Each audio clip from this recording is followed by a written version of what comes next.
despite debates, despite the fact that he failed to demonstrate that it was a true dichotomy, and I bear no burden of proof to demonstrate that it's not, I'm going to demonstrate that it's not anyway. In part, I've already done this, showing that it's not exhaustive and that it's contingent. But the other aspect of this is, well, actually, that is the demonstration. I kind of got ahead of myself there. That the true dichotomy is physical, not physical. The conceptual is, in fact, not physical, but it's contingent upon the physical, and conceptual isn't the only thing that is not physical. And I don't want to confuse people too much here, so let me speed this along. Third option words, there were a number of suggestions. Intrinsic was a good one that came in, but there was one word that was already agreed upon within the scope of the debate. Its application was agreed upon, its definition was agreed upon, it's right there in the name of his argument. It was already listed as an attribute of these logical absolutes, and that word is transcendent.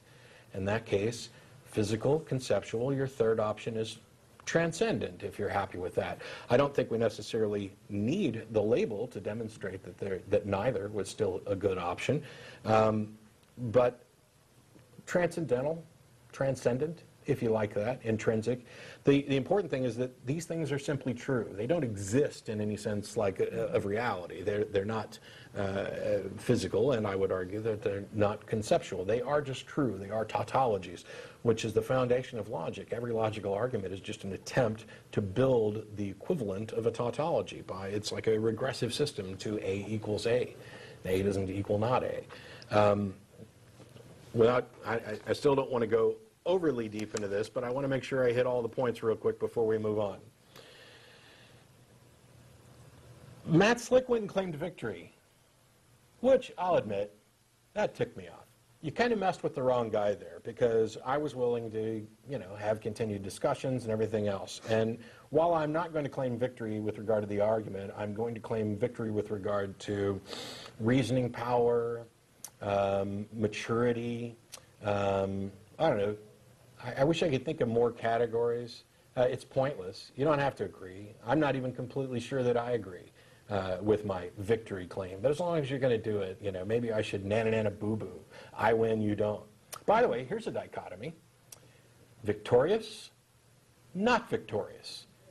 If you were to say that either I'm victorious or it was a draw, that's a false dichotomy, because draw is in the not victorious category, right, but so is I won.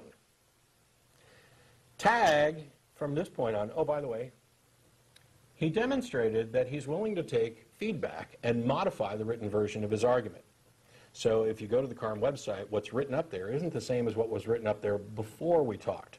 Unfortunately, he did not bother to correct the invalid structural problem in the argument, and he did not put anything in the flawed premise that does anything more than assert that everything is either physical or conceptual, and until somebody can give me a third option, there is no third option. So actually, he went and made his argument worse. So you're welcome to call back in, Mr. Slick, and you're welcome to present other arguments for the existence of God, although I'm not quite sure why you'd bother. If you brought your A game the first time and failed, I don't know why the B or C game should expect any different results. But you're welcome to do that. However, you're not welcome to discuss tag on the show ever again until you meet one of all of the following conditions. Number one, you retract your victory claim, just because I'm going to be just as petty as you are. Number two, you acknowledge the points I've made and actually address them rather than restating things and making bald-faced assertions. And number three, since you've shown that you will modify that page on your website, you need to modify the page on your website to reflect this as well. And when I see that that's happened, then maybe you can address tag again. Until then, tag's dead. Claiming you win doesn't make it so. And to borrow from a line, one of my favorite lines from one of my favorite shows, I can demonstrate it. Look, I'm surrounded by naked cheerleaders. Saying something doesn't make it true.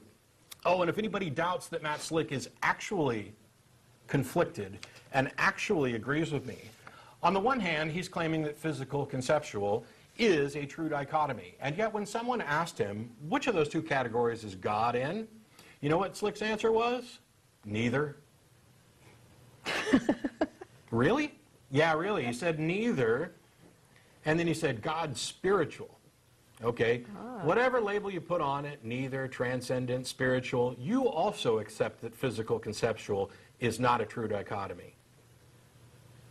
Checkmate! We can